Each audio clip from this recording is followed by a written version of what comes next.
Do you always have a problem with fixing your backgrounds? Do you use seamless paper background that spend so much time trying to fix the background of your images? If you are facing such difficulties, in this video we show you how to get a seamless background like this in 3 minutes. We achieve this kind of images in just 3 minutes. Hello guys, welcome back to my YouTube channel. So today I'll be showing you guys how I fix my paper backdrop. When you look at this image here, this very one here, you see this is how it is from the camera. This is how everything is, but then after smoothing the backdrop and fixing it up, this is what it looks like. The same thing applicable to this one. This is what it looks like before. So after smoothing the background and fixing it up, the finished editing, this is what it looks like this one. Now look at the flow of this image. This is how the flow looks like from the camera.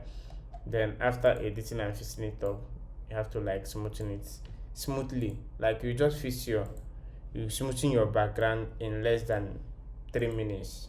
3 minutes is too much. Like this one now, this backdrop is half of the normal size of the backdrop, but then this is what the client wants, this very colored backdrop. So you just have to work with this. Then after, during post-production, you have to sort it out to this extent. So I will just show you guys how I'm able to smoothen it with one of the backdrops.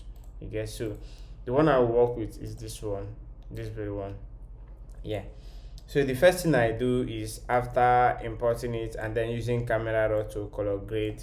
If you don't know how to color grade images with Camera Raw, check the link below. I posted how I color grade my images with Camera Raw after shooting with camera, because I shoot with Nikon D7. I used to shoot with Nikon D750, but I shot this image with Canon R5. Yeah, so after shooting, I put it inside Photoshop, bring it to Camera Raw and color grade it first before importing it to to Photoshop rather. So if you don't know how to color grade with Camera Raw, check the link below. I posted a video. I shared a link where I did that. So the first thing I do here is I use this tool, polygon lasso tool. That's what I use. So I use it to crop out these parts. Yeah, this is what I do. This is what I do, guys. So I'll just crop this part. Yeah, then I select inverse, I invert it, then I select fill. When selecting fill, content, put it to content aware, should be on content aware, then say okay. You allow it to load.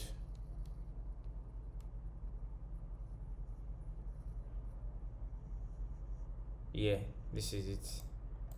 This does it smoothly, effortlessly.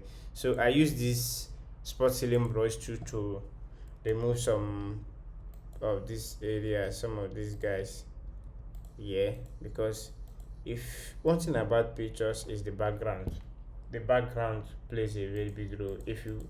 If you snap the picture in a very fine background, the picture will definitely come out nice. There's no two ways about it. But if you snap your picture on a dirty background, it should be tacky kind of. So the next thing I do is cropping it to Instagram size. I crop the image to Instagram size. So cropping it to Instagram size is, the size I use is the Instagram size is 4:5 or 8.5 by 11. What I use is 8.5 by 11. I click content away, then I click OK. Oh, what's going on?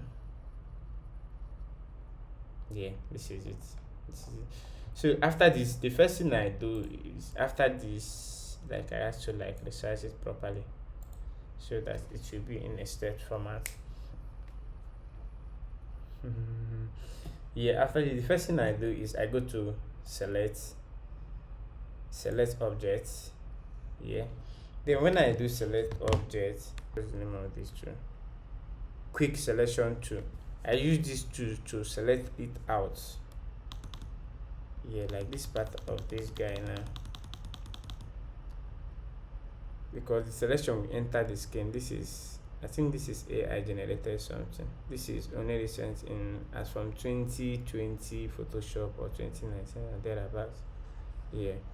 So I select out this part. Yeah. I select this part out.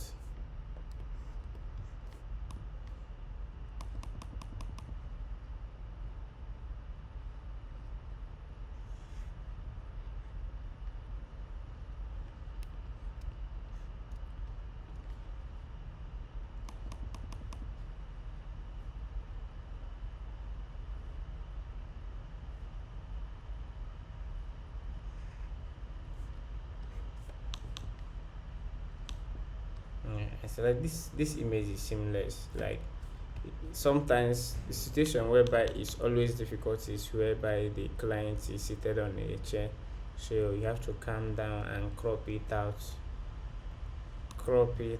evenly. Yeah, that is where it used to be very very tough. Like this one, like this now. Yeah, after you have been able to trim it out, yeah, so that it won't enter the image, it will be at the edges of the image. Then the first thing I do, I press Command J. Yeah, if you press Command J, it will give you a fresh new layer. So the faster way to do it is once it gives you a fresh new layer, you go to select again. You go to select object, and then select this object, this very one, and take it back to where it is. Yeah. Then after you have selected the object, this is how it was before. I go to background layer, the very first layer, then select inverse, invert, select inverse, then press Command J again, then it will give you this layer. Then I go to filter, go to blur, Gaussian blur, yeah, and then increase it. You see, I increase the radius of the Gaussian blur. Yeah, this is what I do. So this is what I do. Yeah, this is before and after. So what I do after this to make the image look real, because if you look at these images, yeah, if you look at this image, it still look gray. So what I do here is I use eraser to erase at those that edge, so that it won't look flat. That's what I mean. So I erase this edge and erase this edge. Just come down and do it. Yeah, this is it. I'm good though. This is the background smoothing under 3 minutes. I don't know. This thing is not supposed to take time.